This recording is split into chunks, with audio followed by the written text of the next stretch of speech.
Opa!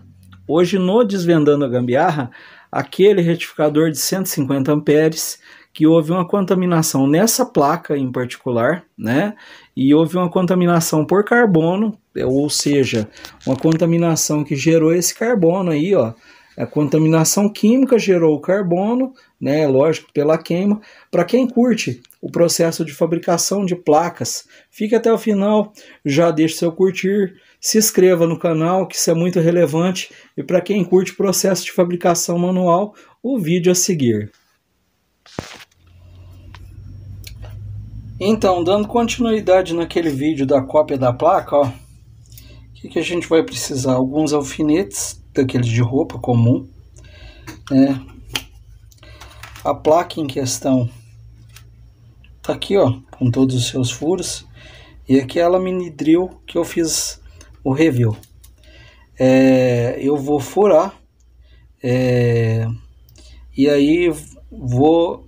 A cada furo, normalmente vocês vão perceber que eu coloco em alguns pontos um alfinete justo para centralizar, tá? E eu utilizo esse alicate aqui para travar, que eu nunca mudo de posição até acabar todos os furos. Esse alicate aqui é um alicate de soldador, de funileiro, né?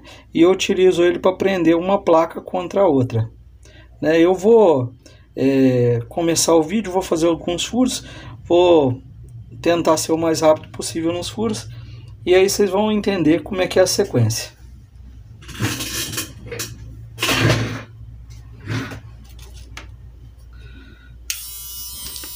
Aí, enquanto acontece a furação, eu queria colocar algumas observações. O vídeo está rolando aí, eu estou apertando o mandril da máquina e tudo mais. Só que é o seguinte, esse processo é um processo todo artesanal, todo manual.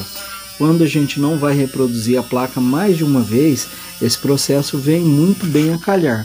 É um processo bom, no qual você fura, tira todas as posições de componentes, né? E com essas posições de componentes na placa virgem, que é a placa de baixo, você tem como desenhar, né? E colocar toda a disposição das trilhas ou das linhas de condutividade no circuito, ou seja, e o circuito impresso ele é nada mais nada menos que ligações elétricas.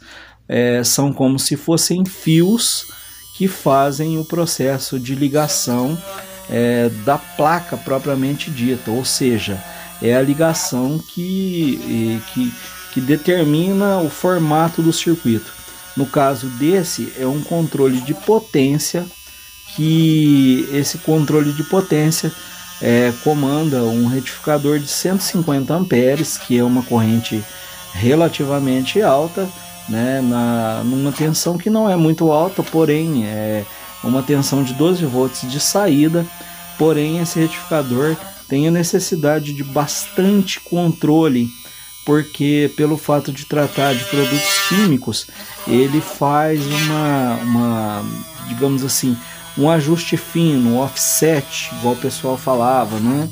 Fala na eletrônica, faz um offset tratando de cromiação, que é um produto químico que é jogado lá, e é jogado um anodo e catodo, ou seja, na disposição de cromiação, ou seja, ele depõe o material de uma peça para outra.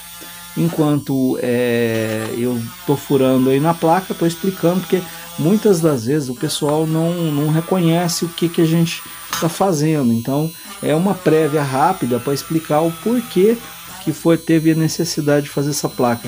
E essa placa realmente, pelo local que ela trabalha, ela sofreu uma contaminação ácida justamente dos produtos com que ela trabalha. Curiosamente, esse produto afeta e evapora, lógico, e justamente como está havendo uma troca de elétrons, acontece isso aí.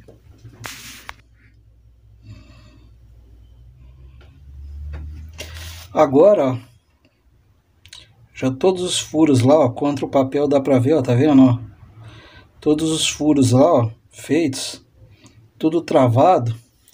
Eu ainda vou marcar esses furos aqui, ó, tá? Que são furos com broca tradicional, mas todos os furos estão marcados. Lembrando que essa placa aqui que eu peguei, essa daqui é face dupla, ó. Ela tem cobre pelos dois lados. E eu vou desenhar desse lado. Na verdade, o lado oposto. Até aqui ficou umas ranhuras aqui, porque essas broquinhas que vem aqui é meia, né? Eu vou passar um bombrilzinho para dar uma rapadinha aqui, para facilitar na hora do desenho, tá? Mas eu vou dar continuidade no vídeo, ó. Então, igual eu tô falando, ó, agora já temos a furação par, ou seja, a disposição dos componentes é a mesma. Vai ser feita manual? Vai ser feita manual. Pode ser que fique na trilha um pouquinho diferente? Mas o resultado é o mesmo. Lógico, sem considerar a contaminação. Acabei optando porque a broquinha ficou bem rombuda, acabei optando por passar uma lixinha 120, bem de levinho. Depois passei um bombril, tá? Que tá essa situação assim de brilho agora. Então, e agora, eu vou começar. É lógico que eu não vou mostrar o total do vídeo, até mesmo porque a gente está passando a ideia, tá?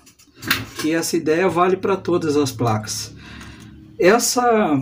Esses redondinhos, assim, vamos discriminar dessa forma. Esses redondinhos aqui, ó, são denominados em programas de eletrônica como pads, né? Os pads são essas circunferências aonde vai ser feita a solda do terminal. Então, qual que é o processo? O processo meu é exatamente esse. Inicialmente eu vou desenhar uns pads, mais ou menos dos tamanhos que já tem lá, porque eu não vou fugir a característica. É lógico que essa placa houve um erro aqui também, ó, por causa da contaminação, ó. Ela fez um furo, ó, carbonizou, tá vendo? Nesse ponto que tá preto, carbonizou. Essa carbonização foi onde houve a queima por conta daquela contaminação que eu já falei nessa placa. Então, é lógico que as trilhas passavam aqui, ó, no meio aqui, ó. Então, eu vou refazer a trilha de uma forma diferente, né? É lógico, sem comprometer o projeto, mas projetos têm erratas, né? Igual antigamente o pessoal falava. Então, o projeto ele tem falhas. Todo projeto sempre tem um melhoramento, né? Se não existisse melhoramento, digamos assim, a eletrônica estava pronta e não precisava absolutamente mais nada. Ou seja, se todo projeto nascesse pronto, não precisava nada. A Apollo 11, a Apollo 13 já estava voando, já estava indo para outros planetas, não precisava, por exemplo, de ter um Elon Musk da vida, por exemplo. É só uma brincadeirinha, né? Uma simbologia que a gente criou aqui, né? Para dizer que tudo tem que evoluir, então não tem como não, né? Então esse processo aqui eu estou simplesmente refazendo, e aonde houve essa queima aqui, né, nesse ponto onde tinha esses diodos, logicamente eu vou mudar o processo. É só um comentário, né? E até a brincadeirinha do Elon Musk e da Apollo é só para figurar que realmente tudo tem que haver evolução. Somos, né, a raça, como raça humana, tem que haver evolução. Quem dirá a eletrônica no meio da história, né? Nascemos para evoluir. Bom, eu vou mostrar depois a placa já praticamente pronta. Eu estou desenhando os pads, é uma parte, digamos assim, chatinha do negócio.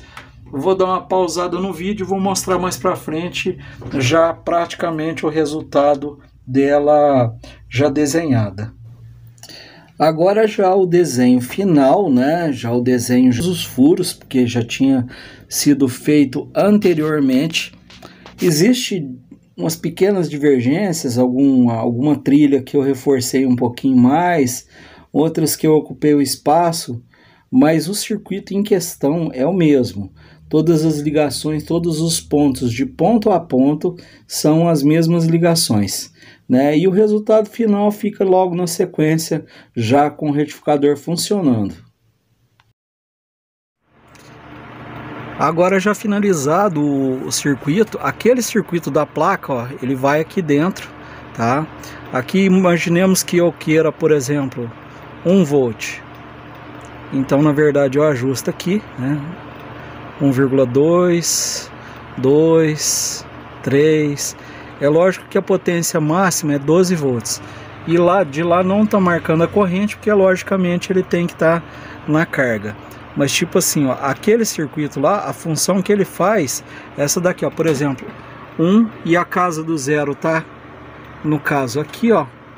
Então ele tá com 1 volts, por exemplo. E aqui na verdade esse ajuste é bem linear. Bom, para quem já ficou até aqui no vídeo, curtiu a placa, o que aconteceu, o conteúdo todo do que aconteceu, já vai deixando o like, vai aproveitando.